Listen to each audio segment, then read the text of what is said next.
Mesdames, Messieurs, bonsoir. Bienvenue une fois de plus à ce Club 100 exceptionnel, cette soirée de prestige qui vous est proposée par l'UPE 13. Alors évidemment, ce soir, on reçoit une personnalité, une figure emblématique du paysage audiovisuel français, le grand animateur, commentateur, qui raconte aux Français, qui fait aimer l'histoire aux Français. Enfin, plus exactement, il va nous en parler, l'histoire des rois et des reines aux Français, avec effectivement tous ces petits secrets, la petite histoire et la grande histoire. Je vous demande d'accueillir Monsieur Stéphane Bern.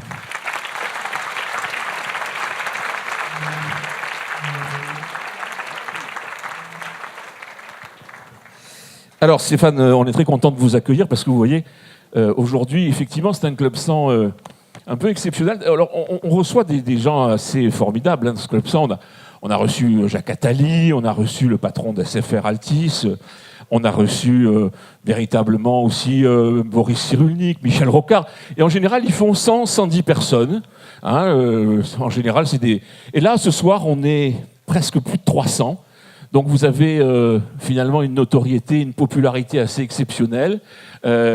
C'est dû à quoi? C'est quoi le secret de cette... Vous êtes quelqu'un d'aimable, vous êtes quelqu'un de toujours très agréable. Vos émissions, j'ai regardé les derniers chiffres de médiamétrie, c'est assez considérable. Chaque fois que vous prenez la tête d'une émission, ça crève un peu les plafonds. Toutes les chaînes vous veulent, ou vous ont eu, ou vous voudront. C'est quoi le secret finalement de l'histoire de Stéphane Bern, de l'histoire de cette popularité, Stéphane? Déjà, merci pour tous ces compliments. Merci Olivier tout à l'heure qui disait des mots extrêmement touchants. Merci à vous tous de m'accueillir aussi chaleureusement. Je suis très touché. Je ne pensais pas être une personnalité qui vous intrigue ou vous intéresse autant que ces hautes personnalités dont vous parliez à l'instant. Et ça me touche vraiment, d'abord parce que c'est vrai qu'il y a un lien qui s'est tissé au fil des ans. Ça fait 30 ans que j'occupe un peu les médias avec les Français. Simplement, je crois que, je ne sais pas s'il y a un secret, soi-même, on n'a pas conscience ou d'être populaire, ou d'être connu, ou d'être reconnu. Vous voyez, les gens vous parlent de votre succès, j'ai l'impression qu'on parle de quelque chose d'autre. Parce que moi, dans ma tête, j'ai tous les jours des parts de marché à gagner. Vous voyez, c'est un peu comme vous, chef d'entreprise. Vous ne pensez pas à ce que vous avez réussi, à ce que vous avez réalisé. Vous pensez à ce que vous n'avez pas encore réalisé et ce qu'il vous reste à faire. Donc, je suis toujours dans le projet qui vient, qui est à consolider ou à développer. Mais je crois que, peut-être, si je devais chercher une explication, ce que les gens voient en moi, c'est ce qu'ils voient. C'est-à-dire, je suis ce que vous voyez. L'image correspond à la réalité. Il y a une vraie sincérité. J'aime vraiment les sujets dont je parle. Quand je me mets en colère, c'est pas fin, voilà, je vis ma passion, je vis passionnément mon travail. J'essaye de faire mon travail le plus sérieusement possible, sans me prendre moi-même au sérieux.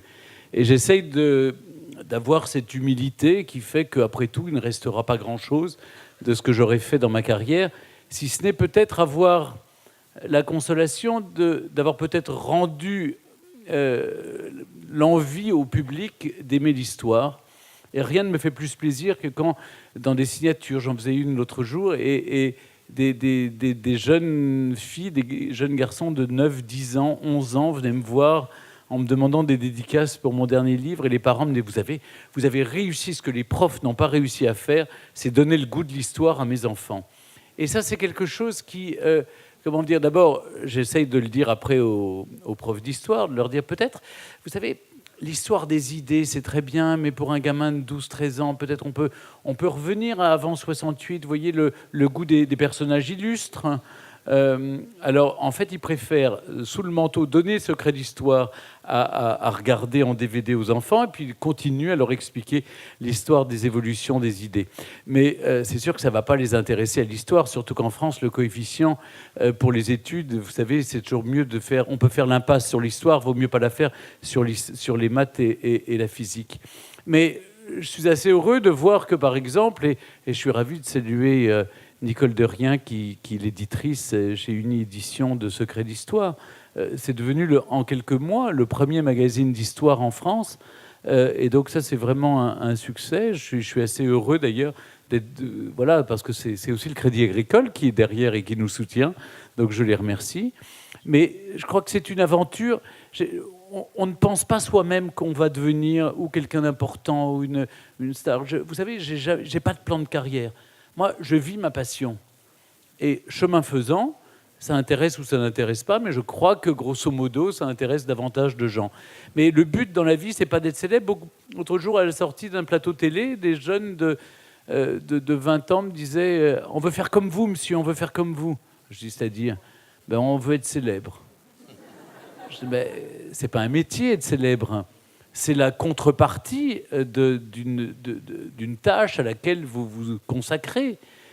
Mais c'est difficile aujourd'hui, alors que tout le monde a sa minute de gloire sur Instagram, Facebook ou Twitter, d'expliquer que les choses vous coûtent d'abord, c'est de l'effort, c'est du travail, c'est beaucoup d'abnégation aussi, c'est-à-dire vous avez des journées très longues, le soir il faut rentrer parce que moi j'aime écrire, donc j'ai besoin de passer mes soirées aussi à écrire, et de leur expliquer que ce n'est que la juste contrepartie d'un métier, d'un travail qui est ardu, et qui vous prend toute votre énergie, mais avec joie d'ailleurs de le faire, parce que vous partagez quand même des passions pour l'histoire avec des millions de gens. Et c'est, vous savez, la chose qui m'amuse le plus, au fond, c'est que l'autre jour, voilà, j'étais dans une avenue à Paris, et il y a un éboueur qui s'arrête et qui me dit... Ah, super, hein, ton dernier secret d'histoire, super. Voilà. Et puis, lundi, j'ai accompagné le président en visite d'État à Bruxelles. Et la reine disait à Madame Macron, est-ce que vous avez vu le dernier secret d'histoire ? Et là...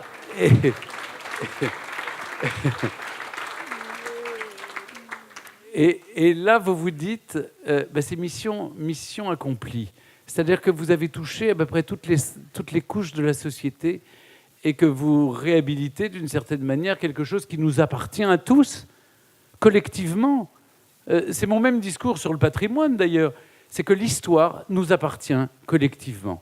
D'où qu'on vienne, qui que nous soyons, quelles que soient nos origines, nos convictions, notre identité, elle nous appartient à tous collectivement, et donc elle n'appartient pas à une élite docte et pédante.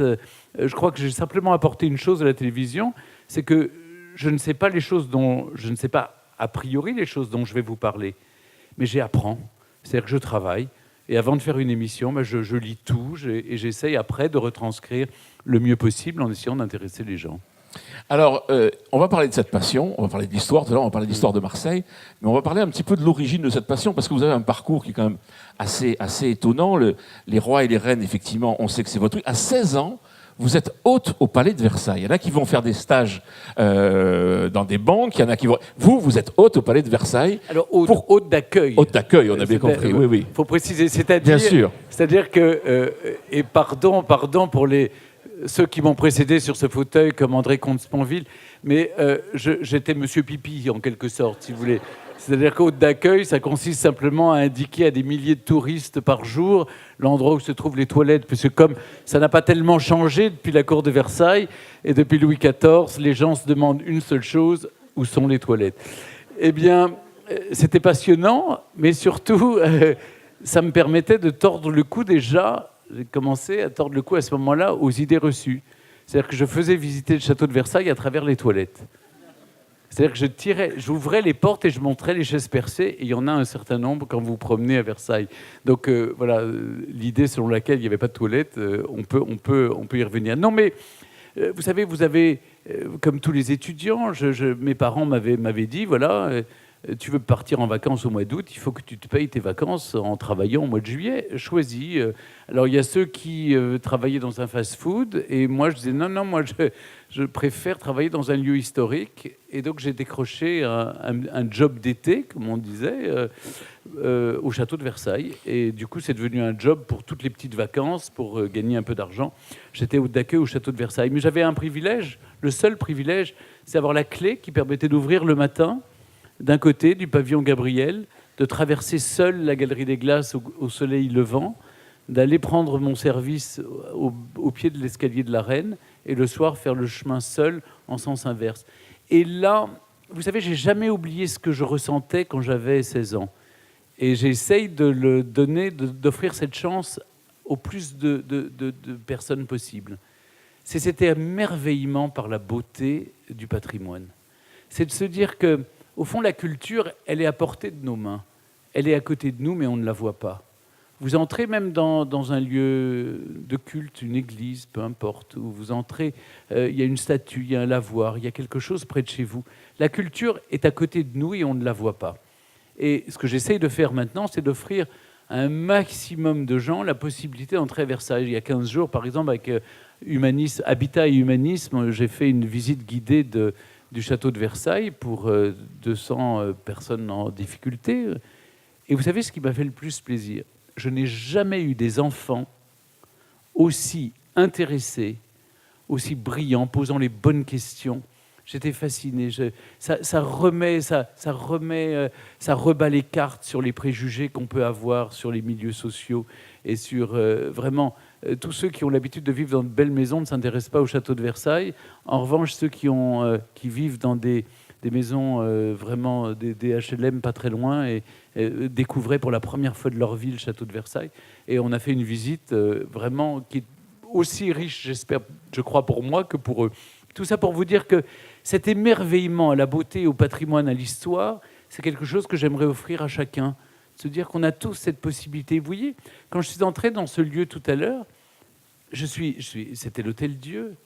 C'est-à-dire, quand vous connaissez l'histoire de cet endroit qui vous ramène au XVIe siècle, d'abord vous vous dites que les pierres parlent quand les langues se taisent parce qu'on n'apprend plus. Les pierres nous parlent encore.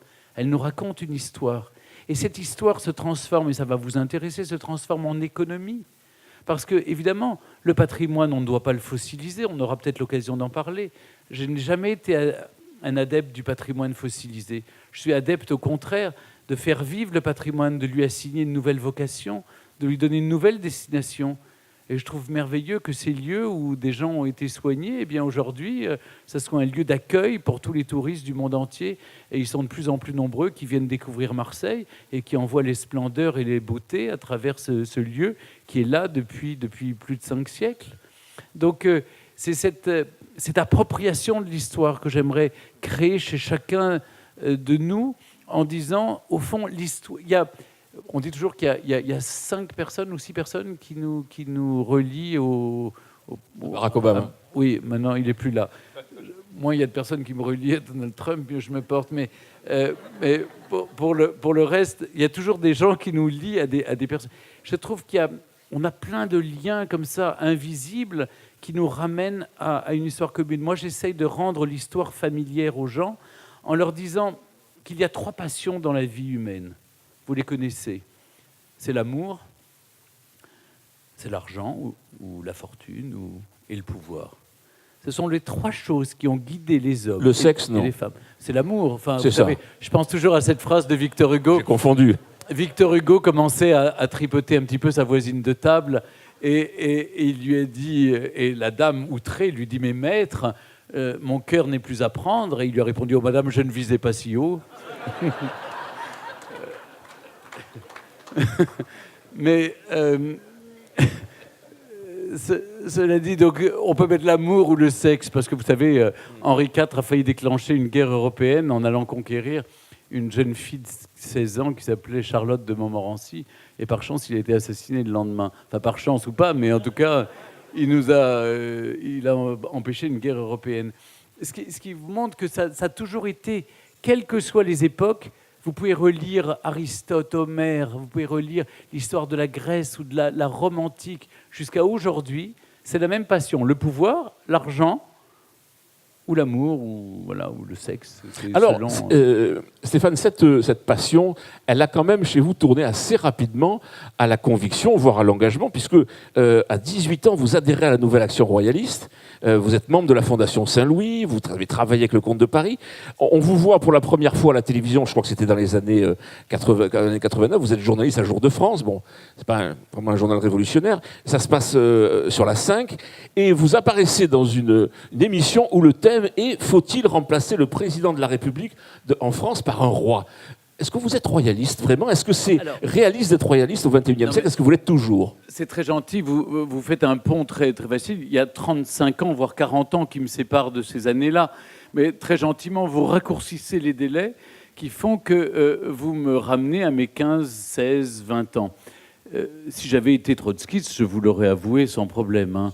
Je ne l'étais pas, et c'est vrai que j'avais acquis cette conviction, mais l'histoire est assez amusante, j'avais acquis cette conviction que pour couronner la démocratie, que pour garantir la démocratie, il fallait la couronner. Mais en fait, c'est né d'une chose simple, je suis binational, je suis français et luxembourgeois. Mais j'ai passé beaucoup de temps, quand j'étais enfant, à Luxembourg, et pour nous, c'est quelque chose qui va de soi d'avoir un grand-duc et une grande-duchesse.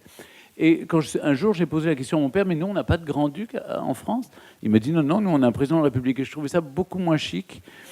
Et donc, je me suis dit, mais qu'est-ce qui pourrait, au fond, être mieux qu'un président de la République? Et donc, voilà, j'ai commencé en adhérant, en faisant une...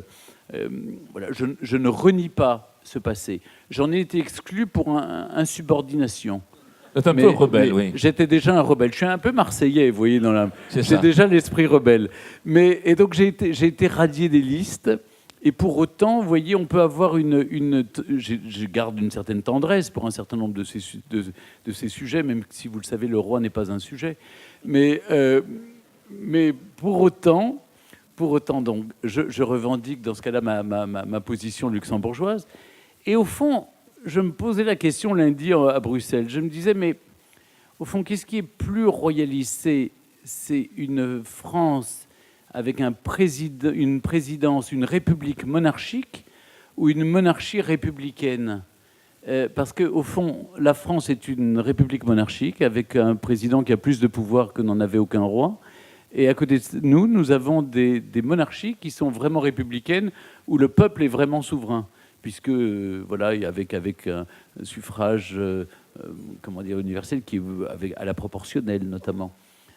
Donc c'est assez, on peut se poser, on peut jouer avec les concepts et avec les principes. Donc rassurez-vous, je suis républicain en France et monarchiste au Luxembourg. Dès que je passe la frontière, je redeviens un bon luxembourgeois.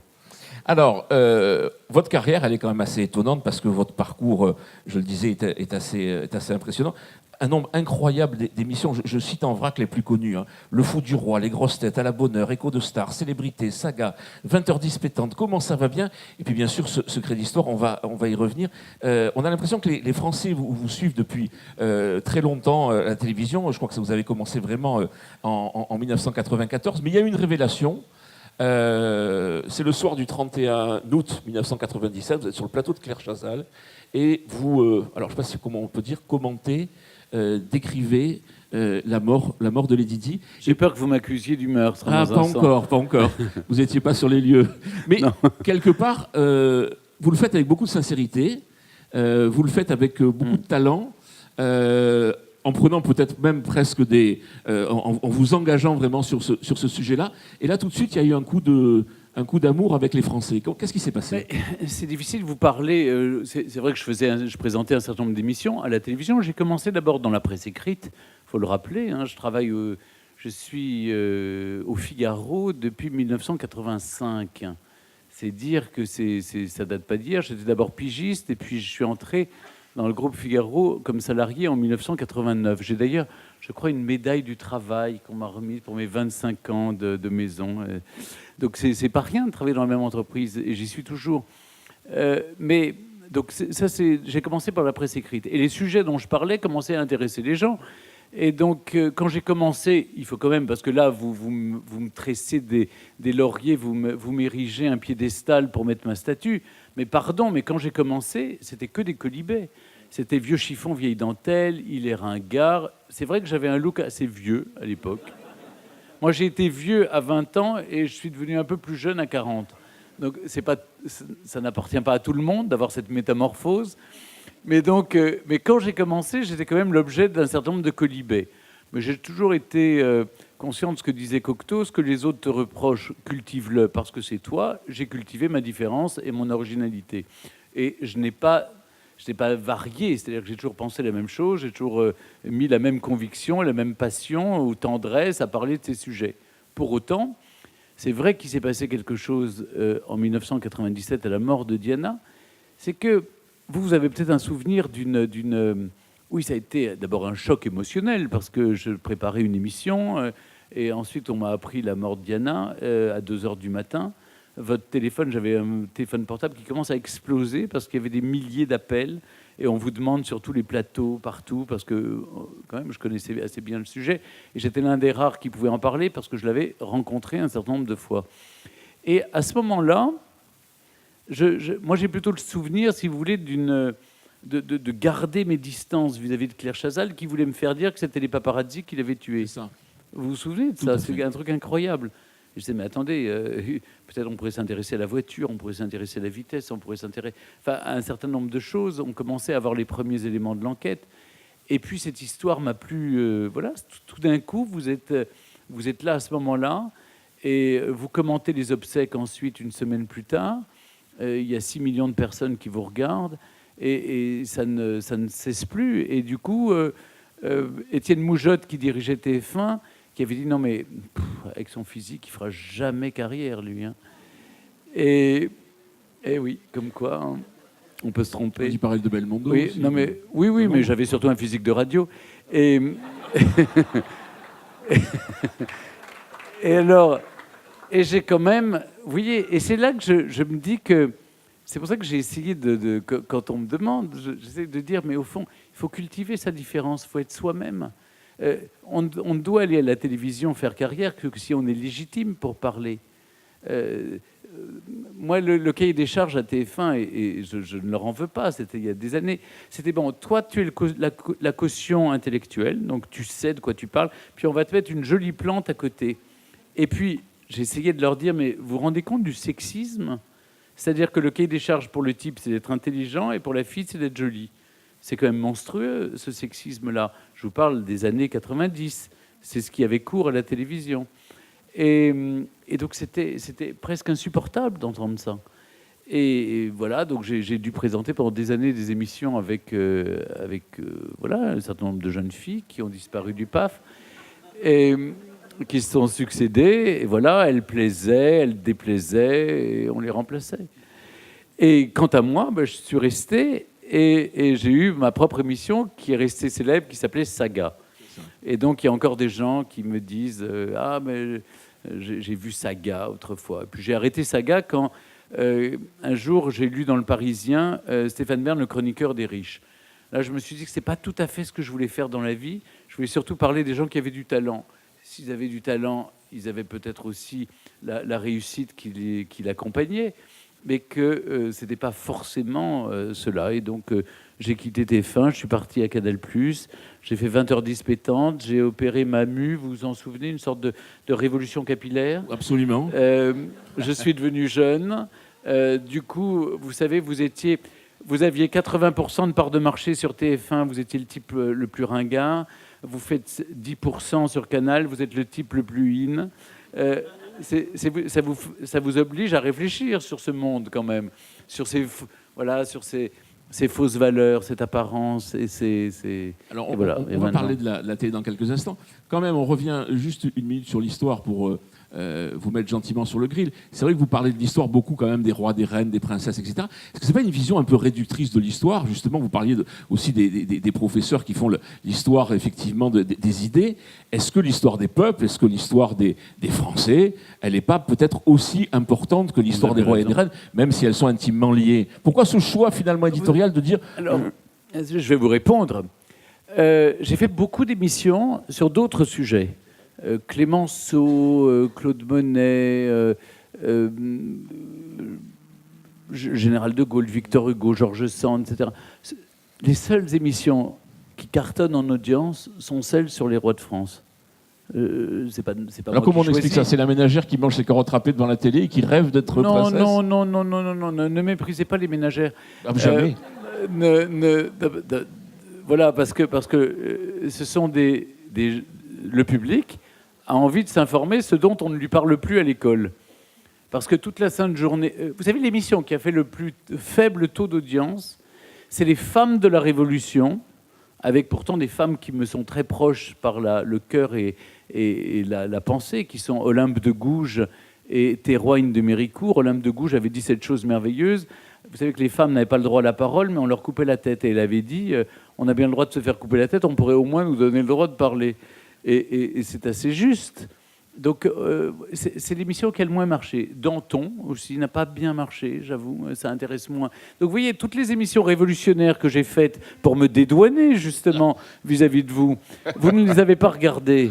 Voilà. Et vous ne regardez, vous êtes 5 millions à regarder Louis XIV. Ce qui a déclenché l'ire de Jean-Luc Mélenchon, c'est que je fasse 5 millions de téléspectateurs avec Louis XVI, celui qu'il aurait bien voulu guillotiner une deuxième fois. Eh bien, bon... Je n'y peux rien, c'est les téléspectateurs qui jugent. Maintenant, ce sont toutes des émissions, je crois, de qualité, et elles sortent dans des coffrets DVD, les gens les regardent à leur manière. Après, vous ne pouvez pas susciter le désir. Et puis, je vais vous donner un autre argument. On a 1000 ans d'histoire en France. Je ne parle pas de Marseille, qui en a 2600. Mais la France, disons, a 1000 ans d'histoire. Sur 1000 ans d'histoire, il y a 700 ans de monarchie. Donc c'est une question d'équilibre. Il y a 60% de mes émissions qui sont sur des monarques et 40% qui sont sur d'autres sujets. Maintenant, ce sont aussi des émissions européennes. J'étais très heureux de recevoir la médaille du mérite européen parce que je crois avoir contribué, j'ai essayé avec Secret d'Histoire, à parler de l'Autriche, de la Russie, de l'Angleterre, de l'Espagne, du Portugal. J'ai essayé j'essaye de le faire encore plus maintenant avec Bon Baiser d'Europe, essayer de réconcilier les Français avec l'Europe. Et je peux vous assurer que c'est pas gagné, vous voyez. Mais j'aime bien à vaincre sans péril, en triomphe sans gloire. Donc j'aime bien aller vers les défis difficiles. Ouais. Mais donc simplement pour vous répondre, vous voyez, c'est pas un choix éditorial. J'ai pas une passion. Au contraire, j'aimerais bien faire une Louise Michel, mais c'est même la chaîne qui me dit ça va intéresser qui, Louise Michel? Alors, la mission patrimoine, on en dit deux mots. Cette idée du loto du patrimoine, je crois que c'est une idée de François Ier que vous avez remis au goût du jour. Racontez-nous cette aventure, parce qu'on sait que les journées du patrimoine en France, c'est pratiquement 12 millions de Français qui vont, pendant la journée du patrimoine, qui vont visiter les grands sites. Alors non seulement vous avez surfé là-dessus, mais aujourd'hui, ça a été un succès considérable, l'auto du patrimoine. Vous nous parlerez certainement des chiffres. Comment on arrive à convaincre sur une idée de ce type, Stéphane? Écoutez, ça s'est fait très simplement. J'avais cette idée depuis longtemps, qui avait été remise au goût du jour, surtout par François de Mazières, le maire de Versailles. On en avait parlé ensemble. C'était il y a 15 ans, 20 ans, je crois, qu'il avait remis au goût du jour cette idée. Il n'avait jamais pu la faire passer. Et moi, j'ai fait une note au ministre des Comptes publics en lui expliquant la légitimité historique du loto du patrimoine. Et cette légitimité historique, elle provient du fait que, à la Renaissance, dont on va fêter l'année prochaine le 5e centenaire, François Ier rentre d'Italie et avait trouvé la lotteria italienne qui permettait de construire des monuments grâce à cette loterie. L'Église en France le lui interdit, on range cette idée dans la boîte des souvenirs, et c'est Casanova qui susurre cette idée à l'oreille de Louis XV et qui la remet au goût du jour, et on construit grâce à cela l'église Sainte-Geneviève qui deviendra le Panthéon et l'école royale militaire qui est notre école militaire. Et donc, le loto a permis la construction de ces monuments. Et moi, je pars de l'idée simple que j'explique d'abord au président de la République, puis ensuite à Gérald Darmanin. Je dis, voilà, le loto a permis la construction de ces monuments, et bien le loto va permettre de les sauver. Donc, c'est une idée simple. Ça existe en Angleterre depuis des années. C'est le National Trust Lottery. On va faire ça. Alors après, il y a toute la loi de finances qui m'échappe. Vous voyez, je ne suis pas non plus un adepte de la haute administration. La Fondation du patrimoine devient la cheville ouvrière qui permet de récolter l'argent de la Française des Jeux qui va être reversé. Je regarde d'un œil assez distrait, je dois dire, la répartition des sommes. J'aurais peut-être dû regarder davantage. Mais bon, on ne peut pas avoir l'œil à tout. Et encore une fois, je ne suis pas ministre de la Culture. Ce n'est pas moi qui présente la loi complémentaire de financement devant l'Assemblée nationale. C'est à la ministre de la Culture. Elle le fait, très bien. Et c'est entré dans la loi, le loto patrimoine. L'idée que m'a demandé le président, quand il m'a confié cette mission, c'est de trouver des formes novatrices de financement du patrimoine, parce que l'État ne peut plus subvenir entièrement au patrimoine. Comme vous le savez, le patrimoine appartient à tout le monde. Victor Hugo le disait déjà en son temps.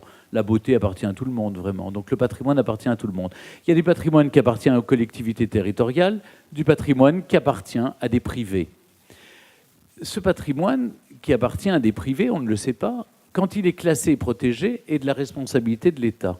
C'est à l'État de l'entretenir. L'État délègue cette noble mission aux propriétaires privés qui en sont les propriétaires, justement. Moyennant quoi, on leur donne une défiscalisation. Donc, contrairement à ce qu'on pense, ce n'est pas une niche fiscale. Surtout qu'aujourd'hui, on se trouve à l'orée des chemins. Les propriétaires privés n'ont plus les moyens d'entretenir les vieilles pierres. Parce que pour défiscaliser, il faut déjà mettre le premier euro. Et ils ne l'ont pas, donc ils n'entretiennent pas le patrimoine. Surtout avec le prélèvement à la source et l'année blanche, on a en plus sapé une partie justement de cette demande de faire des travaux dans les propriétés privées. Quant aux collectivités locales, j'ai découvert et j'ai porté cette idée et je l'ai défendue.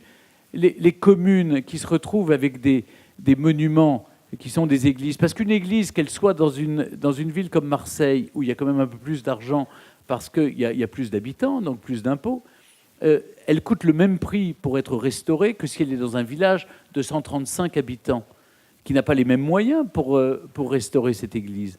Et donc, outre le fait que les collectivités territoriales, les petites communes n'ont pas l'ingénierie administrative, ils n'y arrivent pas. Donc moi, j'ai une idée toute simple, c'est de dire, écoutez, les Français vont se mobiliser sur une plateforme participative. Ils sont ou les propriétaires, ou les témoins, ou les admirateurs d'un monument, ils vont le déclarer. Pas besoin de passer par les DRAC, remplir des dossiers. Ils remplissent une fiche signalétique sur une plateforme. Ensuite, on fait traiter ça par les DRAC, les services du ministère. Ça a été mon premier coup de gueule. Mon premier coup de gueule parce qu'il y avait une obstruction des services. Vous êtes fâché un peu quand même avec Darmanin, non ? Ah non, alors ça c'est le troisième coup de gueule. Il y en a eu 3 dans l'année. Voilà. Le premier, c'était que les choses ne passaient pas parce que les DRAC avaient pour consigne de ne pas me donner les informations. C'était un peu idiot parce que du coup j'ai dû appeler le président pour lui demander d'intervenir. Et comme je vous l'ai dit qu'on est en république monarchique, ça va plus vite. Et donc, alors que si on avait été en monarchie républicaine, ça serait passé moins bien. Mais j'aime bien me moquer un peu. Donc, si vous voulez, les choses se sont débloquées parce que quand vous appartenez à la société civile, vous devez toujours répondre à une question. Ce procès en illégitimité. Qui est-il, lui, pour faire les choses seul, mission bénévole, je tiens à le dire, avec mon assistante, tout ce que je paye moi. On m'a proposé des bureaux, on m'a proposé des gens. J'ai dit non merci, non, je vais tout faire moi-même pour pas qu'on puisse dire que j'ai coûté 1 euro à la collectivité. Et tous mes déplacements sont à mes frais pour bien montrer. Et je garde toutes les contre-marques pour être sûr qu'on ne puisse pas me reprocher d'avoir dépensé un sou de l'État. En revanche, je veux être libre. C'est-à-dire, ça me coûte à moi, mais en réalité, je vais pouvoir dire ce que j'ai à dire. Ou vous m'aidez, et dans ce cas-là, on va avancer. Si vous ne m'aidez pas, je le dirai aussi. Donc, premier barrage, je le surmonte. On arrive à avoir tous les dossiers qui sont traités par les DRAC. On enlève les propriétaires défaillants. Il y en a eu un certain nombre. Vous savez, des propriétaires qui disent « Eh bien, on va demander de l'autopatrimoine, comme ça je vendrai davantage ma propriété. » Il y en a eu quelques-uns. Un chiffre simplement pour vous indiquer. 72% des dossiers qui nous sont parvenus, qui ont été traités, appartiennent à des collectivités territoriales. Ça vous montre l'état dans lequel est le patrimoine qui appartient aux communes rurales. Et la moitié du patrimoine français est dans des communes de moins de 2000 habitants. Or, et c'est là le message que je suis très heureux de vous faire passer, c'est qu'on pense toujours que le patrimoine, c'est un coût financier. On pense toujours en termes de coûts, quand on est dans une administration, quand on est propriétaire.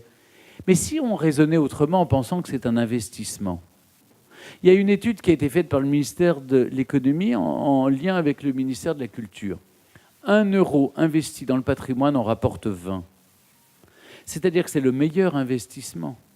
Ça dope l'économie territoriale. Ça crée évidemment de la fierté, de l'identité heureuse. Dans les villages, par exemple, quand vous rénovez. Moi, j'en ai fait l'expérience sur place, dans mon village. J'ai rouvert mon collège, je l'ai restauré, etc.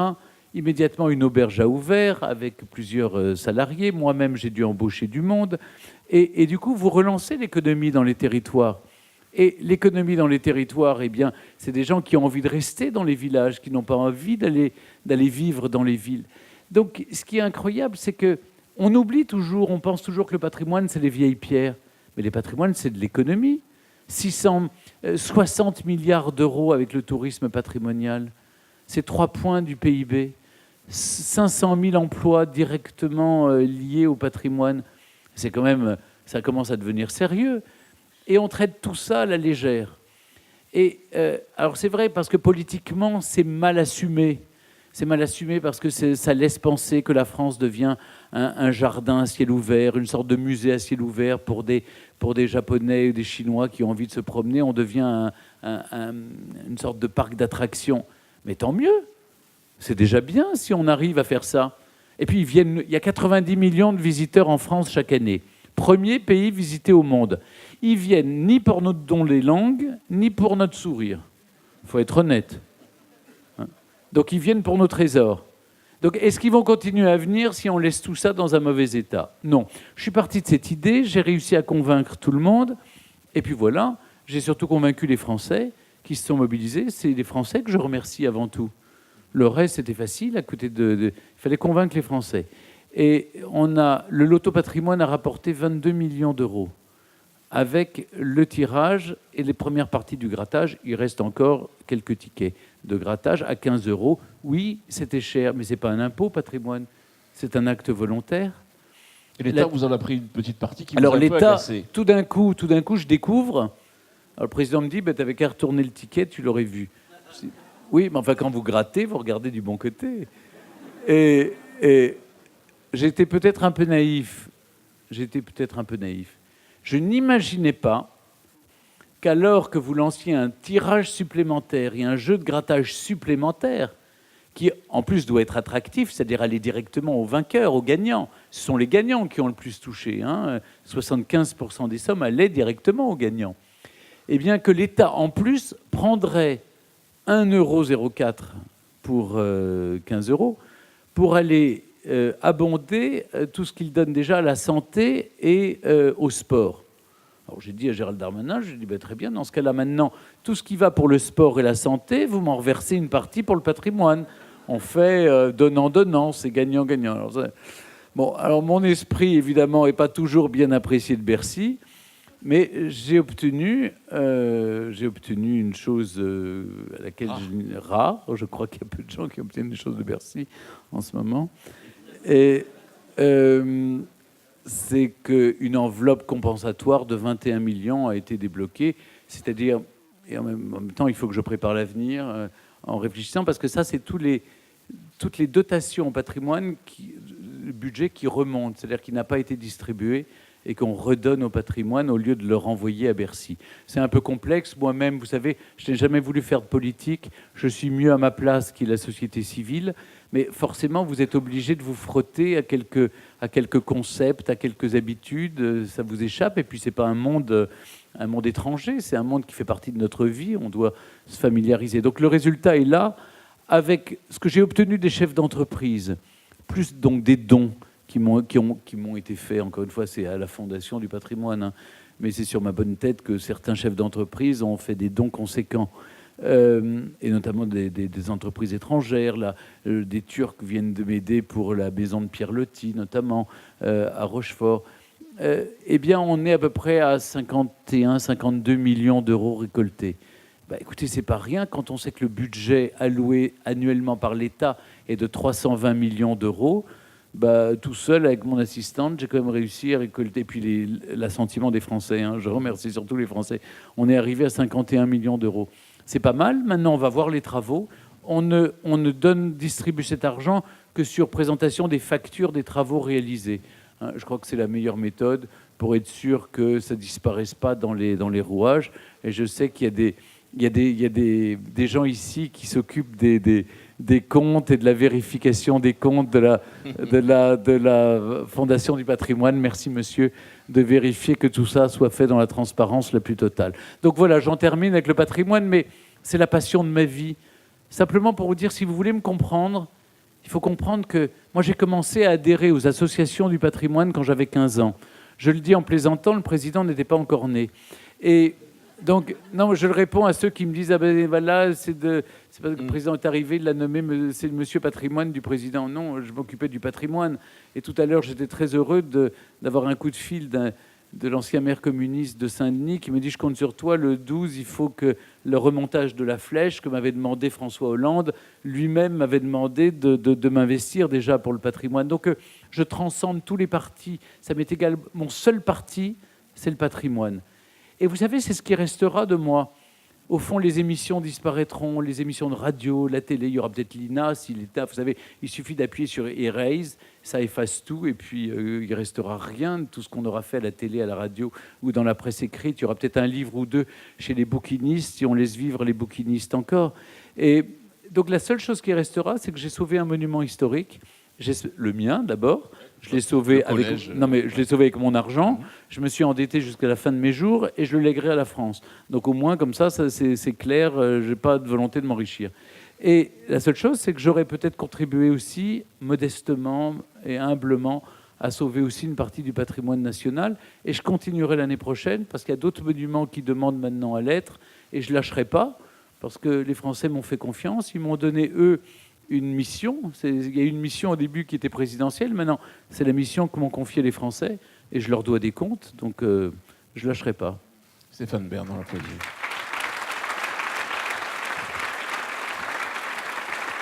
Merci. On va passer à la deuxième partie de notre rencontre où on va effectivement parler de Marseille, de son histoire. Stéphane, vous avez choisi un peu, comme on dit en termes de métier, d'angler le sujet en disant finalement ce qui caractérise peut-être le plus Marseille et sa région, c'est son côté effectivement rebelle, d'évoquer quelques grandes époques. Alors peut-être... Il y a deux choses. Oui. Il y a à la fois le côté rebelle de Marseille, qui est toujours contre l'autorité, mais qui est plutôt assez sain. D'ailleurs, c'est une ville qui tourne le dos à la métropole, qui regarde plutôt vers la mer. Et c'est une métropole au sens national. National, oui, je veux voilà, dire. Donc oui, la métropole ici, ça a une acception, au sens, un sujet différent. Quand je parle de la France métropolitaine, disons, voilà. Et d'autre part, c'est une porte de sortie. Ça a été longtemps une porte de sortie. C'est aussi une porte d'entrée. Ça m'a amusé quand vous pensez à Marseille. Tout le monde est passé par Marseille pour sortir, pour aller découvrir le grand monde, mais tout le monde est rentré par Marseille. Je regardais l'exposition sur Catherine de Médicis. Elle est arrivée par Marseille. Marie de Médicis aussi, plus tard, est arrivée par Marseille. Enfin, chaque fois qu'il fallait, on épousait le roi de France, il fallait passer par Marseille. C'était le port d'entrée, la porte et le port d'entrée de la France. Donc, c'est une ville qui est ouverte sur le monde, une ville qui est tournée vers les autres et qui, en même temps, a un esprit rebelle. Et ça a commencé depuis la nuit des temps, depuis 2600 ans. Et ils ont tort, ceux qui ne comprennent pas ça. Et j'étais aux côtés des Marseillais quand, par exemple, on a voulu recouvrir le site de la Corderie. Parce que c'est facile de vouloir effacer les traces de l'histoire. Mais l'histoire, elle est là, elle est en chacun des Marseillais. Ils savent d'où ils viennent et qui ils sont. Donc, on ne peut pas effacer des traces. Alors, vous parliez des passions humaines, vous en citiez trois, dont l'amour, j'ai retenu, à ne pas confondre. Le mythe fondateur, c'est quand même une histoire d'amour ici à Marseille. Est-ce que ça explique aujourd'hui peut-être le présent, ce fameux marin qui est venu ? Ah ben oui, Protis, c'était un marin grec. D'ailleurs, Phocéa, la ville phocéenne, ça vient de là.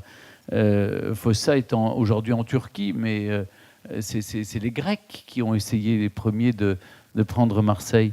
Ce qui est intéressant, c'est selon la légende. Il y a plusieurs légendes d'ailleurs. Il y a Trône Pompée et il y a Aristote qui ont raconté la même histoire avec des noms différents. Mais en fait, c'est celle de Gyptis et Protis. Gyptis était la fille du roi, du roi des Ségobiges, le roi Nanos, et qui, lors d'un banquet, vous savez, la tradition, c'était on mariait sa fille à celui à qui un enfant, j'allais dire un peu humble, en tout cas très, très, très pur, allait donner une eau tempérée, allait apporter une coupe remplie d'eau. Et pour le mariage de Gyptis, la fille de Nanos, du roi des Ségobiges, donc on a apporté la coupe d'eau à Protis, qui était le grec, parce que la tradition était d'accueillir les étrangers. Et donc, en accueillant les étrangers, eh bien, c'était justement les Grecs qu'on accueillait à la table du roi et qui ont... et donc, la fille du roi a donc épousé Protis.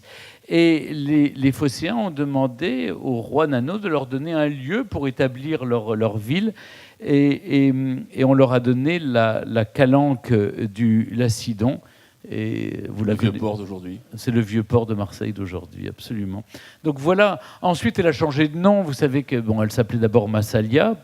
Et puis ensuite, les Romains sont arrivés avec Jules César. On l'appelait Massilia. Mais depuis toujours, l'histoire de Marseille, c'est de se rebeller contre tous ceux qui veulent la soumettre. C'est assez frappant au fil des siècles. Moi, c'est ce qui m'a le plus frappé. C'est de voir que chaque fois, les Marseillais, eh bien, que ce soit avec les comtes de Provence, que ce soit... Il y a toujours cette volonté de mettre sous coupe Marseille. Et les Marseillais, enfin les habitants, les Massiliotes d'abord, puis les Marseillais ensuite, eh bien, se rebellent. Ils ont un caractère fort, ils sont des marins, ils ont une indépendance commerciale, donc ils veulent... Ce qui est important, et c'est important de le dire devant des chefs d'entreprise, c'est que le commerce est la chose principale. Et c'est au nom du commerce qu'on donne des institutions. C'est au nom du commerce qu'on demande d'être affranchi, on demande d'être libre pour pouvoir commercer librement, qu'on crée des monnaies aussi pour pouvoir justement librement commercer avec les autres. Et donc, tout est lié justement à l'indépendance économique qui a des traductions ensuite dans l'indépendance politique. Et alors, évidemment, au moment du Saint-Empire et contre François Ier, François Ier se dit ah ben non, s'il y a une ville qu'il ne faut pas prendre, c'est Marseille. Et donc, c'est le premier qui vole vraiment au secours de Marseille et qui va édifier le château d'If, un château évidemment légendaire qui entre dans l'histoire, et puis le rempart de Notre-Dame de la Garde aussi, qui sera construit par François Ier. Et à peine achevé, eh bien, on voit que c'est important ces travaux parce que Charles Quint, l'empereur romain germanique, va vouloir eh bien, prendre Marseille et va se casser les dents contre Marseille. Et donc ça, c'est important. Et d'ailleurs, Marseille va prendre à ce moment-là, au XVIe siècle, une importance dans le monde entier qu'elle n'avait pas, parce qu'on va la respecter comme une ville qui est imprenable. Alors, ce personnage particulier, Charles de Cazaux, qui a voulu effectivement presque créer une république indépendante, là aussi, c'était l'aristocratie marchande locale. C'était toujours contre le pouvoir central, à un moment donné. Toujours contre le pouvoir central. Il faut dire qu'il était le petit-fils de Philippe de Cazaux, qui lui-même avait lutté contre Charles Quint. Donc on avait ça dans le sang, hein, dans les bonnes familles marseillaises. Et il faut dire qu'à l'époque, il y avait plusieurs partis qui s'affrontaient. On est là dans les années 1585, 1589. Ça ne vous a pas échappé. Petit rappel, Henri III, on passe à Henri IV. Et en passant d'Henri III à Henri IV, on passe d'un catholique à un protestant. Et la ville était plutôt très catholique à l'époque. Et il y avait notamment, j'ai quelques notes, parce que Claude Boniface, Louis de la Motte d'Ariès et Charles de Cazaux, qui étaient plutôt du parti catholique, et les trois, évidemment, étaient plutôt dans la Ligue, ne voulaient pas que étaient contre se soumettre à Henri IV. Et donc Charles de Cazaux il profite d'une émeute, il s'empare de l'hôtel de ville, il devient en 1591 le maître de Marseille, et il le restera quand même jusqu'à son assassinat par le duc de Guise en 1596. Et pendant ces années-là, cette courte période, eh bien, alors évidemment c'est une dictature, hein, on ne peut pas être pour, mais c'est un bon administrateur de la ville de Marseille, il faut bien le reconnaître. Pour se procurer de l'argent, il établit l'Hôtel des Monnaies. Il crée la première imprimerie marseillaise, le premier service des archives. Il se préoccupe de l'urbanisme en réhabilitant les vieux immeubles.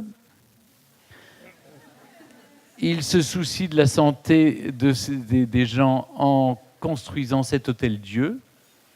Et donc, vous voyez, c'est assez... en revanche, il tombe parce qu'il veut mettre des taxes sur les propriétés foncières et les navires et leurs marchandises. Et ça déplaît. Vous savez, les taxes, on tombe toujours sur des questions de taxes. Il échappe à de nombreux attentats, et jusqu'au moment où il se fait lui-même assassiner. Et c'est drôle parce qu'il y a une phrase qu'on prête à Henri IV, je ne sais pas si elle est vraie, si elle n'est pas vraie, elle est bien trouvée. Henri IV aurait dit au moment de l'assassinat de Charles de Cazaux, « C'est maintenant que je suis roi de France ». Alors, il y en a un autre, le fameux roi Soleil, qui se prévaut contre Marseille, qui veut, on se dit, aujourd'hui, quand on voit les forts autour de Marseille, on se dit, évidemment, c'est pour défendre la ville. Ben non, ces forts, j'ai l'impression qu'ils ont été construits justement contre les Marseillais. Exactement. C'est un cas unique dans l'histoire de France, où le fort Saint-Nicolas, le fort Saint-Jean ont été construits à la demande de Louis XIV et de Mazarin parce que le roi se méfiait de cette agitation politique permanente des Marseillais, leur esprit rebelle et franc-tireur. Et donc il fait édifier, et on se rend compte que les canons, au lieu d'être tournés vers l'extérieur, vers l'envahisseur potentiel, sont tournés vers la ville. C'est-à-dire... Et contre cette ville qui a l'esprit bien trop indépendant, bien trop libre, bien trop rebelle. Et lors de sa venue, on raconte même que le roi a refusé les clés de la ville et il a fait une entrée fracassante. Il a fait détruire la porte réale à coups de canon. Il procède à un plan d'urbanisation. Alors ça, quand on veut soumettre une ville, on fait de l'urbanisation. Parce que vous élargissez les voies, comme ça vous êtes sûr qu'il n'y aura pas de manifestation. Enfin, le baron Haussmann a fait ça à Paris, au XIXe siècle. Ça permet de lutter contre les manifestants. Et il a fait casser une partie des murailles médiévales en direction de la fameuse Canebière. Et puis, il a fait cette grande artère qui descend jusqu'au Vieux-Port. Et en 1669, le roi décide l'affranchissement du port de Marseille. Et voilà, cela dit, à l'époque, il lui donne quand même le monopole du commerce avec le Levant et toutes les terres au-delà des mers. Donc toujours le commerce qui à un moment donné joue un rôle terrible, terrible ou très positif au contraire. Bien sûr, bien sûr. Et puis avec ces légendes, ces voyages, moi, vous savez, j'ai adoré, j'ai fait une émission ici qui s'appelait « Laissez-vous guider ». Laurent Deutsch me racontait Paris et moi je lui racontais Marseille. J'ai adoré, j'ai passé un temps fou ici et j'ai pris beaucoup de plaisir à tourner à Marseille. Et je racontais l'histoire de la sardine qui avait bouché le port de Marseille, cette galéjade. Et alors les gens me disaient « mais non, mais c'est vrai ». Je dis « mais non, c'est pas la sardine, c'est la sartine ». « Ah non, non, non, non, c'est la sardine ». Vous connaissez cette histoire, évidemment. C'est la Sartine, c'était un navire, évidemment. La Sartine, c'était le nom du ministre de la guerre, ministre de la Marine et de la guerre de Louis XVI, et qui était le navire qui devait ramener en 1779 les prisonniers français de Pondichéry. Quand les Anglais les ont mis, on a fait un échange et ils ont été libérés, ils sont partis. Puis pour que la Sartine puisse naviguer devant le détroit de Gibraltar, on lui avait mis un drapeau britannique pour être sûr que les Anglais ne lui tirent pas dessus. Ils se sont plantés, ils n'ont pas fait attention, ils lui ont tiré dessus, ils ont tué le capitaine ou le commandant de la Sartine. Et en arrivant dans le port de Marseille, on manquait de commandant, il n'y avait plus de commandant. La Sartine est entrée dans le port de Marseille, a fait une fausse manœuvre et a coulé dans le port de Marseille et a bouché, a obstrué le port de Marseille. Alors après, on s'est demandé pourquoi il y a cette histoire, cette légende de la sardine qui bouche le port de Marseille. Parce que Monsieur de Sartine avait 3 sardines sur son blason. Donc, sardine, voilà, en tout cas, l'histoire est une légende urbaine maintenant qui court le monde, mais j'ai toujours beaucoup aimé cette histoire. Alors, il y a un épisode aussi qui est assez étonnant, toujours dans cette opposition entre la ville et le pouvoir central. On est un peu après la Révolution, et finalement, la ville est débaptisée. Marseille devient la ville sans nom, Qu'est-ce qui s'est passé exactement à cette époque, quand même très particulière? Déjà, la ville de Marseille, pendant la Révolution, a joué un rôle. D'abord parce que le chant de l'armée du Rhin, qui a été composé à Strasbourg, alors ça amuse toujours de raconter, ça a été composé à Strasbourg par Rouget de Lille, popularisé à Marseille. Bon, il faut rappeler aux jeunes que Rouget de Lille ne s'écrit pas comme la ville de Lille, et que M. Dietrich, qui était le maire de Strasbourg, donc c'était pour l'armée du Rhin, et ce chant a été repris par les Marseillais, qui sont montés rebelles, encore une fois, le 6 octobre 1789 à Paris. Et on a entendu ce chant, cet hymne, et c'est devenu la Marseillaise. Donc voilà comment est née la Marseillaise. Elle est née à Marseille tout de même, c'est pas rien. Et d'ailleurs, il y a un monument qui, m'a-t-on dit, aurait besoin d'être restauré. Il y avait un musée, je crois aussi. Un musée, etc. Moi, vous savez, j'ai un autre objectif, c'est de faire rentrer Rouget de Lille au Panthéon. Parce qu'il devait y être en 1915 et on l'a oublié au caveau des gouverneurs des Invalides. Et on l'a sorti de son cimetière, on l'a amené sur le chemin du Panthéon et on l'a oublié aux Invalides. La guerre s'est arrêtée et on n'a jamais pensé à lui faire la fin de son parcours, alors qu'on l'avait sorti pour ça. Donc voilà, j'espère un jour... Ah oui, mais c'est une histoire terrible quand même. Et en plus, pardon, mais le gouverneur des Invalides m'a dit il n'a rien à faire chez nous. Bref, je ne peux pas mener tous les combats, mais entre deux, j'y arriverai peut-être. Alors, c'est à ce moment-là, vous savez, on parle de la Convention, donc la Première République est proclamée, puis les révolutionnaires, on arrive dans les périodes un peu de la terreur, et à ce moment-là, ce sont les Jacobins qui gagnent la Convention. Or, la ville de Marseille, comme celle de Lyon, du reste, était beaucoup plus girondine. Et à ce moment-là, ils se font vraiment laminer par le pouvoir central et révolutionnaire. Il y a des guerres sans fin. Il faut dire qu'ici, ça a été assez sanglant. Et les Jacobins, d'ailleurs, vont payer un prix fort. Mais en attendant, on débaptise le nom de la ville. Tout ce qui avait, d'une manière générale en France, a un lien avec un saint, Saint-Omer, Saint-Denis, on enlève, parce qu'évidemment, on veut déchristianiser la France. Et tout ce qui avait, par exemple, Marly-le-Roi, Bourg-la-Reine, tous ces noms disparaissent et on débaptise à tour de bras les villes qui portent une indication quelconque de l'ancienne monarchie. Et donc, on fait la même chose, on punit Marseille, et pendant 1 mois, ça sera la ville sans nom. Mais très vite, on va lui redonner son nom, évidemment. Son nom originel. Originel, exactement. Alors, un mot, bien évidemment, sur un moment qui a complètement façonné la ville, c'est le Second Empire, Napoléon III. Énormément de monuments ici sont dus à cette époque, avec là aussi une histoire d'amour un peu compliquée, peut-être entre Napoléon III et son épouse, qui elle, n'aime pas spécialement Marseille. Vous lui avez fait un procès, quand même, pendant 10 ans. Exactement. Pour récupérer le pharaon, vous lui avez fait un procès pendant 10 ans. Cela dit, elle a été généreuse. Alors, je vais vous raconter cette histoire. D'abord, c'est vrai que Napoléon III a fait beaucoup pour Marseille. Il aimait beaucoup cette ville. Il l'a trouvée l'une des plus belles de France. Et surtout, il était conscient que s'il voulait rivaliser avec l'Angleterre, il fallait vraiment encourager les entrepreneurs marseillais à développer le commerce sur la mer. Et il a embelli cette ville. Il a notamment participé, d'abord développer le commerce et l'industrie. D'ailleurs, la Chambre de commerce et d'industrie est née à ce moment-là. La bourse, le palais de la Bourse a été créé à ce moment-là. La cathédrale de la Major, la rénovation de l'Hôtel-Dieu.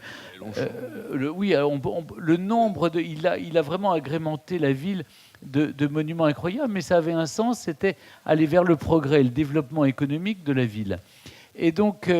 Il investit. Et le port de la Joliette. Le port de la Joliette, évidemment.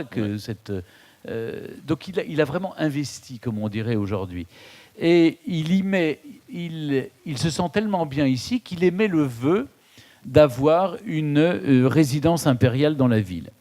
La municipalité de l'époque est très flattée et lui dit mais sire, très volontiers, on va même d'ailleurs demander aux contribuables de mettre la main à la poche et d'un geste généreux, les Marseillais financent en partie. Voilà. Et on pose la première pierre du palais du Pharaon le 15 août 1858, jour de la Saint-Napoléon. Et à ce moment-là, on est en 1858, sauf que la fin de l'Empire, c'est 1870 et le palais n'est toujours pas terminé.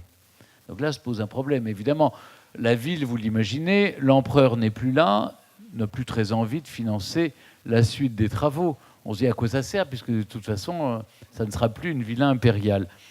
Et sauf qu'on se rend compte que la ville a donné la villa impériale, le palais du Pharaon, à titre personnel à l'empereur, et non pas à l'empereur en tant qu'empereur. Et donc pendant 10 ans, l'impératrice Eugénie, qui est légataire de son mari, va faire un procès, enfin c'est plutôt la ville qui fait un procès à l'impératrice pour récupérer la villa.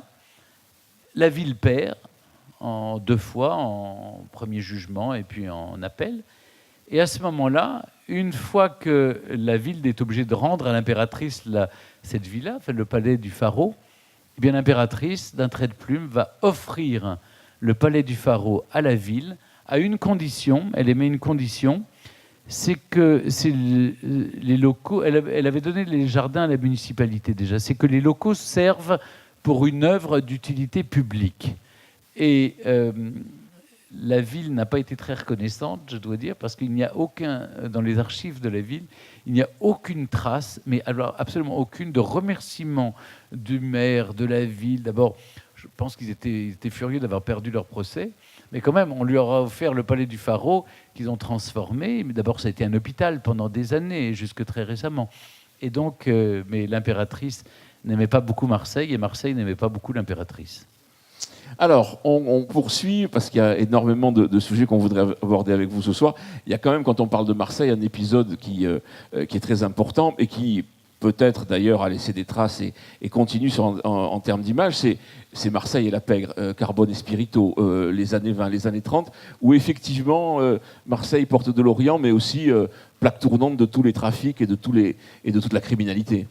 Oui, là, vous m'engagez sur un terrain mouvant. C'est sûr. On est en fin de repas, là. En plus, je sais qu'il y a M. Zuccarelli, donc je vais avoir des problèmes. Si je parle de la mafia corse de l'époque ou italienne, il y a aussi peut-être des personnes d'origine italienne qui vont m'en vouloir. Mais c'est vrai que, comme New York, eh bien Marseille a aussi sa mafia italienne, le milieu marseillais. On parlait jusque dans les années 70, le milieu marseillais existait. Mais c'est à partir des années 30 qu'on peut réellement parler de pègre et de milieu marseillais. Elle est marquée par la mainmise des parrains, qui étaient, vous l'avez rappelé, François Spirito et Paul Carbone, inspirés par Al Capone et Lucky Luciano.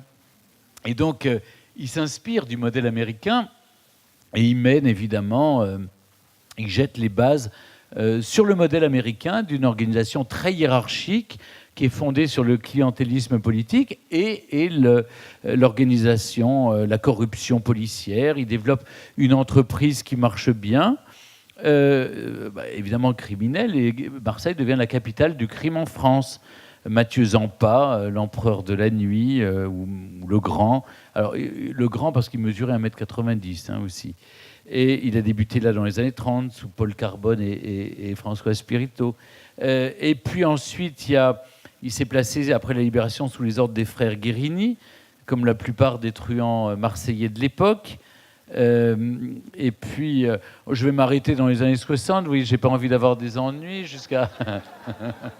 On va pas donner de nom, hein. Vous êtes d'accord avec moi? Mais en tout cas, il y a eu l'essor de la French Connection, et donc c'est allé jusqu'à Francis le Belge. Et je dois dire, depuis, les choses se sont merveilleusement arrangées. Stéphane Bern. Allez, on termine sur une note artistique et culturelle. Marseille, c'est aussi la ville du musical. C'est effectivement Gaby Delis, c'est aussi Fernandel, c'est Maurice Béjart. Alors, c'est pas vraiment du musical, mais c'est Yves Montand, Jean Roucas, et plus récemment... il y a une vraie tradition de la scène, il y a une vraie tradition du musical et du rire aussi. Mais pour une raison simple, cher ami, c'est que depuis l'Antiquité, c'est à la fois un haut lieu de la philosophie, de la réflexion, Marseille, et c'est aussi on parlait de Marseille comme une nouvelle Athènes, mais c'est surtout le va-et-vient d'explorateurs, de visiteurs, qui fait que intellectuellement, la ville s'enrichit en permanence d'agrégats, de gens qui viennent vivre à Marseille. D'ailleurs, les romantiques sont venus à Marseille. Théophile Gautier, Chateaubriand, Victor Hugo, Arthur Rimbaud. Voilà. Je ne parle même pas d'Alexandre Dumas, inspiré par le Château d'If pour son conte de Monte Cristo. Stendhal, en face de moi, je cite, je voyais cette magnifique Marseille, cette ville du Midi par excellence. Elle est placée au fond d'un amphithéâtre formé par des rochers arides, comme tous ceux de la Provence. Mais Marseille devient l'une des capitales du musical européen, à partir des années 30, vous avez raison de le souligner. C'est un public qui est attaché aux belles voix, aux belles cantos, à l'opérette. L'opérette prend racine ici, avant de monter à Paris. Et il y a d'ailleurs une véritable exigence. On vient d'abord... On disait à l'époque que qui réussit à Marseille peut ouvrir seulement les portes de Paris. Donc quand vous aviez une jolie voix, il fallait d'abord venir subir le public marseillais avant d'affronter celui de Paris. Il y a une histoire que vous connaissez tous, mais je ne peux pas m'empêcher de vous la raconter. C'est celle de Clara Tambour. Vous connaissez tous l'histoire de Clara Tambour. On est au théâtre de Marseille et le présentateur dit « Et voici maintenant Clara Tambour ». Et il y a quelqu'un qui dit « C'est une pute !» et le présentateur continue « Quoi qu'il en soit, Clara Tambour !» C'est une... Pardon, hein, c'est un peu leste, mais je ne pouvais pas m'empêcher de vous la raconter parce que c'est une histoire qui est partie de Marseille, qui a fait le tour du monde et qui est authentique. Puisque vous la connaissiez, j'imagine. Tout à fait. Mais c'est mieux quand vous la racontez, je trouve. Pour m'entendre dire une grossièreté, uniquement.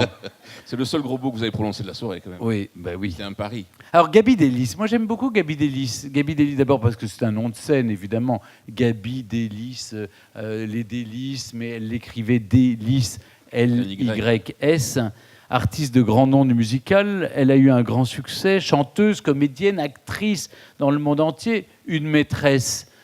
La maîtresse d'un roi, le roi Dom Manuel II du Portugal, qui l'a fait venir au palais de nécessité, qui perd son trône, qui revient avec elle, etc. À sa mort, elle a fait une chose formidable. Elle a légué une partie de sa fortune à la ville de Marseille, dans sa somptueuse villa qui est située au 299 de la Corniche Kennedy.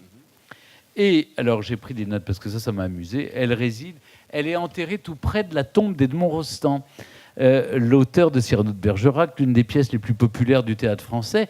On oublie de le rappeler, il est marseillais, évidemment. Il écrira d'ailleurs sur un autre écrivain marseillais, Honoré d'Urfé, connu pour être l'auteur du premier roman fleuve de la littérature française, L'Astrée, roman pastoral dans la tradition hellénistique, qui est publié au XVIIe siècle.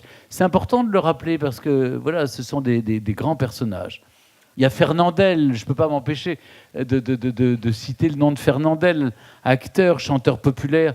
Donc, vous savez, le général de Gaulle, qu'il recevait à une réception à l'Élysée en 1968, dit « C'est le seul Français qui soit plus célèbre que moi dans le monde ». Voilà comment il l'avait accueilli à l'Élysée.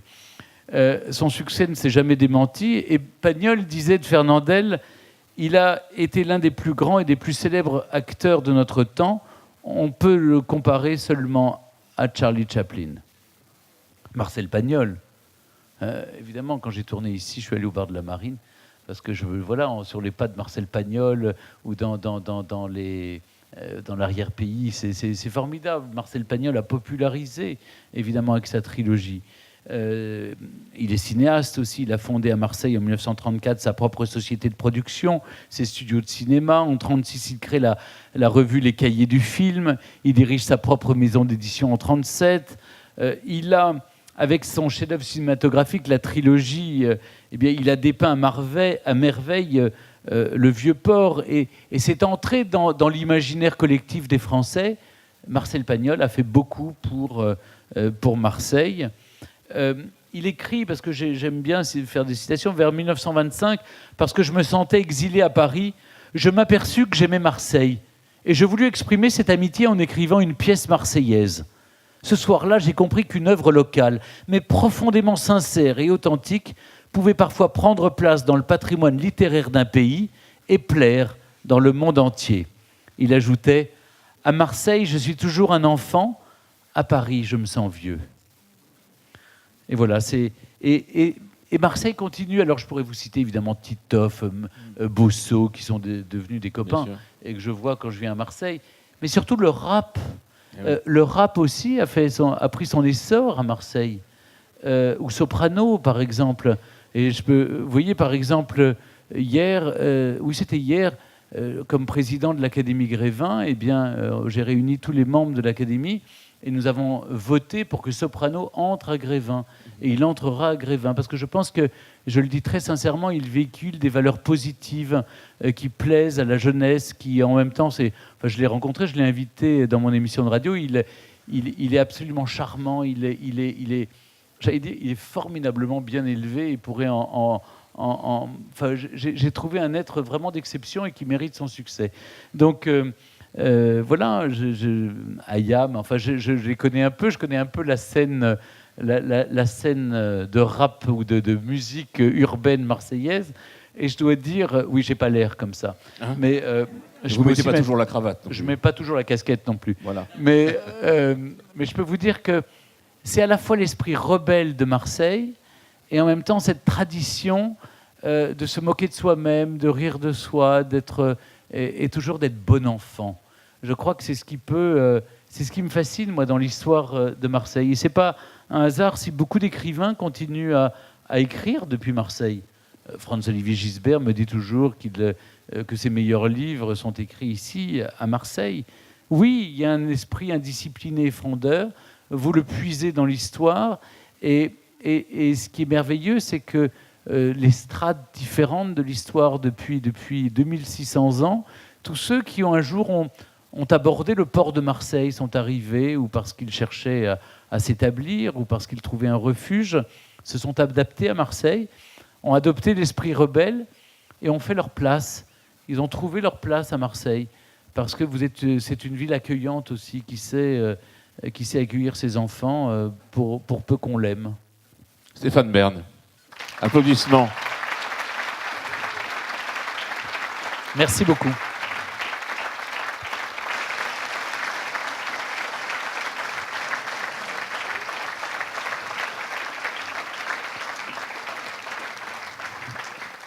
Alors, on a décidé de vous accorder évidemment quelques minutes parce que vous avez le droit maintenant de poser toutes les questions que vous voulez à Stéphane Bern. Il sera évidemment libre de toutes ses réponses avant d'accueillir dans quelques instants évidemment Johan Bensivenga qui va vous parler peut-être aussi d'histoire. C'est à vous, la parole est à vous. Il y a un monsieur qui lève... Merci de... Le plus dur, c'est la première question. Voilà. Ah, c'est une interpellation. Vous avez oublié Yves Montand. Oui, pardon, mais j'ai oublié beaucoup de monde. Oui.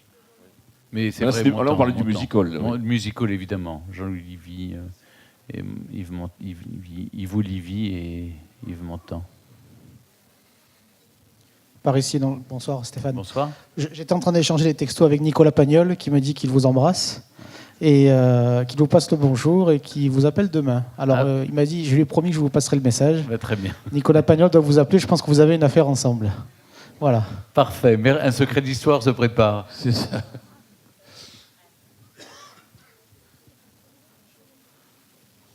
Autre question, remarque?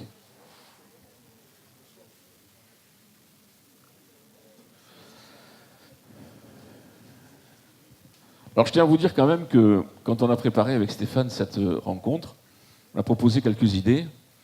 Et monsieur Stéphane Bern a beaucoup travaillé, je tiens à le dire, parce que c'est vrai que c'est pas toujours évident, c'est quelqu'un d'assez exceptionnel dans sa générosité et dans son travail. Donc je voulais vous le dire, Stéphane, parce que je sais que c'est vrai que vous n'êtes pas simplement là pour enchaîner les rencontres, mais il y a quelque chose quand même qui est... C'est la moindre des choses. Vous êtes un boulimique du travail. Oui, mais on ne va pas rencontrer 300 chefs d'entreprise et aux responsables marseillais sans préparer un minimum. Voilà, c'est le simple respect que j'ai vis-à-vis de mes téléspectateurs, je les ai vis-à-vis de vous. Ça me paraît... C'est le contraire qui eût été choquant et insupportable. Je crois qu'on s'habitue un peu trop à la désinvolture de notre temps. On ferait mieux de remettre au goût du jour le respect des autres. Et voilà, donc je vous dois cela. Et je suis très heureux de l'avoir fait parce que j'ai replongé dans mes notes historiques. Vous m'avez donné l'occasion de renouer les fils de la mémoire. Merci à vous, surtout. Merci. Et... Ah, il y a une question. On vous écoute. Oui, ça marche. Oui. Bonsoir. Deux petites questions simplement. La première concerne la première partie et la préservation du patrimoine et la restauration des monuments historiques en France. Vous avez lancé le loto du patrimoine.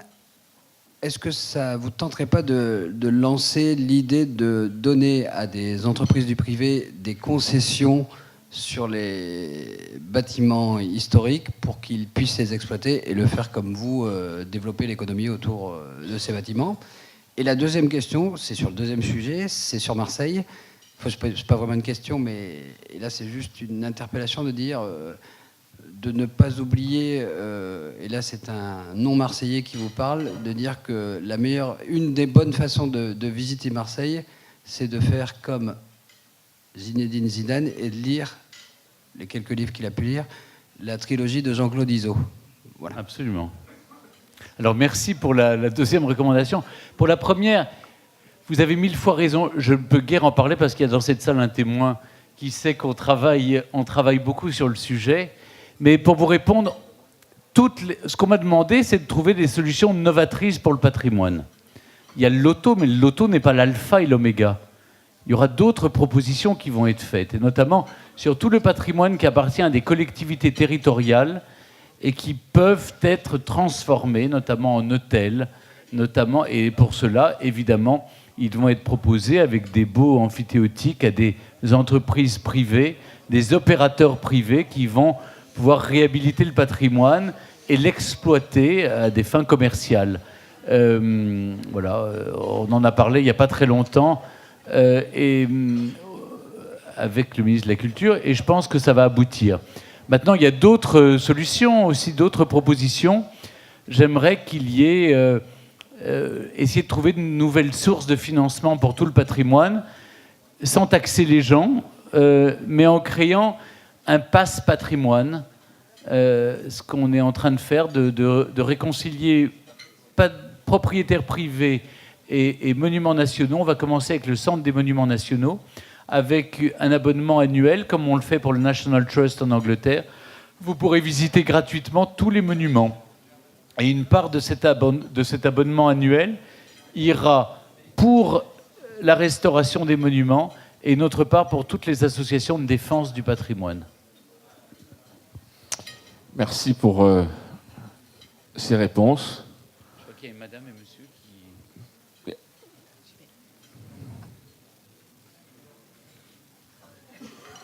Je voulais vous dire déjà bonsoir et merci pour tout ce que vous nous dites là.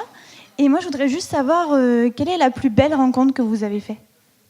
La plus belle rencontre C'est... Ça va vous paraître surprenant. La plus belle rencontre, c'est un petit garçon qui est myopathe, qui a 11 ans, et qui a écrit à Make-A-Wish. Et il a écrit à Make-A-Wish, et son rêve dans la vie, il est brillantissime. Il est brillantissime. Il a 11 ans, il a le mental d'un adulte et le corps d'un enfant. Et son rêve, c'était de me rencontrer. Et ça paraît fou. Moi-même, j'étais le premier surpris quand on me l'a demandé. Et je l'ai invité plusieurs fois à passer des journées avec moi, en organisant ça avec les hôpitaux, parce qu'il est dans un fauteuil. Voilà, c'est compliqué pour lui. Et de voir son regard, quand il assiste, il vient à la radio, je l'emmène parfois sur les tournages télé. Et je me dis, ces moments-là, vous savez, je suis moi-même plus ému que lui, et je me dis que j'ai peut-être servi à quelque chose. Mais pour le reste, vous savez, tout le monde, quand on me pose cette question, on pense forcément aux grands de ce monde, aux personnalités que j'ai pu rencontrer. Oui, ça flatte votre ego 2 minutes, mais après, ce qui moi, me touche, c'est de me ramener à une réalité. C'est la réalité de celles et ceux qui n'ont pas forcément la chance, comme moi, de marcher, de déambuler dans des monuments incroyables qui sont fermés au public quand je tourne. Pas parce que j'y suis, mais parce que j'y tourne pendant la fermeture au public. Hein. Et dans ce cas-là, j'ai envie, d'une manière ou d'une autre, de rendre à tous ces enfants ce que la vie m'a donné. Et voilà, ce garçon m'a ému vraiment. Et je pense souvent à lui. Et d'ailleurs, je sais qu'il a fait un tweet il y a quelques jours, donc ça circule, c'est viral un peu en ce moment.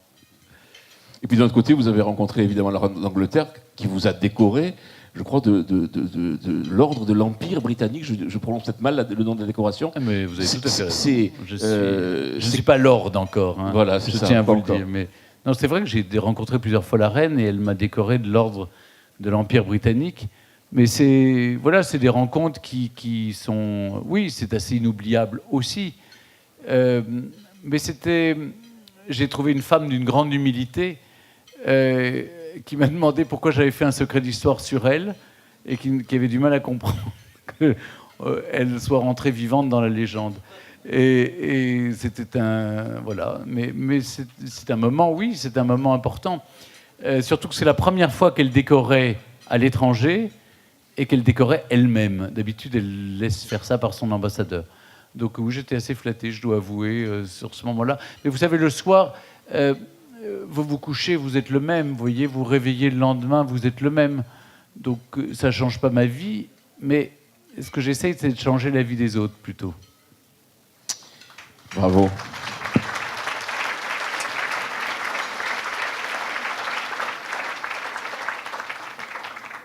Je propose maintenant à Johan Ben Sivenga de venir nous rejoindre parce qu'il a des annonces à faire. Alors je vais peut-être lui laisser mon fauteuil. Non, bouge pas, Thierry. Écoutez, je salue ce que j'ai pas pu saluer tout à l'heure. Mille merci d'avoir été là ce soir. Je dois dire, Stéphane, que je dois vous remercier parce que vous avez été un vrai Marseillais. Vous avez été rebelle, impertinent. Vous êtes très sympathique et nous le sommes beaucoup. Vous avez beaucoup d'humour. Vous rigolez de vous-même. Et je pense que vous pourriez avoir... je vois des élus marseillais que je salue. Là, vous pourriez faire partie de notre communauté sans aucun problème. Alors, quand on a eu l'idée... Et je dois remercier pour ça Olivier Tarazi, que vous avez entendu tout à l'heure. Et c'est difficile de parler après lui et après vous, mais je vais essayer de faire ce que je peux. Olivier Tarazi qui a eu l'idée, et les équipes de l'UP que je voudrais aussi remercier, Thierry Debaille, Patricia Théron, et toutes les équipes qui ont organisé merveilleusement bien cette soirée et qui vous a accueillis, je l'espère, dans des conditions que vous avez trouvées particulièrement agréables. On s'est posé la question de savoir si on allait recevoir l'accueil des entrepreneurs qui sont ici. Et manifestement, je dois vous dire que le président que je suis est très fier de pouvoir voir cette salle et dans la qualité des personnes qui sont ici ce soir et aussi par la qualité des interventions que vous avez eu le privilège de nous faire ce soir. Alors, on ne vous a pas choisi non plus totalement par hasard. Ça ne vous concerne pas, Stéphane, c'est par rapport à nous. C'est que nous aussi, on a rendez-vous avec notre histoire. Et l'UPE a été créée, l'Union patronale, qui s'appelait avant la Défense, voilà, qui s'appelait la Défense, a été créée en 1869. Et l'année prochaine, nous allons fêter nos 150 ans. Et donc, nous allons avoir toute une série d'événements qui vont jalonner l'année et qui vont être marqués par... le 150e de notre naissance. Marseille a été la première union patronale de France. On a aussi inventé les chambres de commerce, vous l'avez rappelé. Vous vous êtes un peu trompé sur les dates. Elle a 400 ans, la chambre. Non, il a parlé du Palais de la Bourse. Le Palais de la Bourse. Il a parlé du Palais de la Bourse. Je ne parlais pas de l'institution, mais du local. Du lieu, c'est ça. Lieu. Donc, première chambre de commerce du monde, première union patronale, premier tribunal de commerce de France, premier tribunal des prud'hommes de France. On a beaucoup inventé de choses ici. Et on va célébrer donc l'année prochaine toutes ces ces formidables choses qui ont été créées par le côté impertinent et rebelle de cette ville. Et donc voilà, donc on voulait faire un lien avec ce que nous sommes, c'est-à-dire une vieille maison maintenant, mais qui pour autant, en sachant d'où on vient et tout ce que nous avons bâti depuis ces 150 ans, a envie de se projeter vers l'avenir, parce que finalement, ce qu'on a accompli, ce que nos pères ont accompli, bien, c'est merveilleux, mais c'est surtout ce que nous allons faire demain qui est important.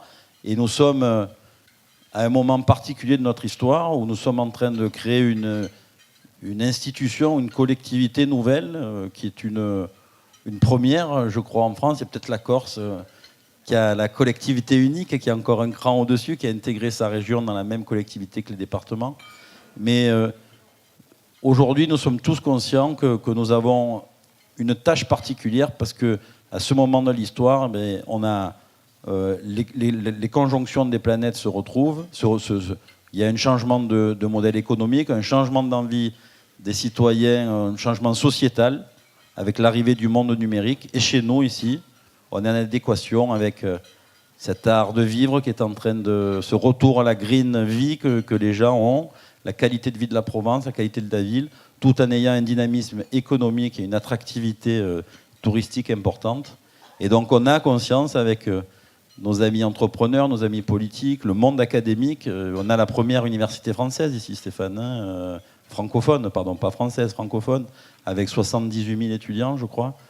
On a tous conscience collectivement qu'on peut faire de grandes choses. Charge à nous de se structurer, de faire en sorte qu'on réussisse ces challenges. Et maintenant, pour terminer, parce que je ne veux pas être trop long, simplement, Stéphane, si vous pouvez aller dans les contrées du Nord, vers Paris, ou dans les autres pays Europe, raconter ce qu'est Marseille, l'accueil de ces grands chefs d'entreprise qui sont ici, la passion qui nous anime comme la vôtre pour l'histoire, on serait ravis que vous soyez notre ambassadeur et allez porter loin la voix de Marseille.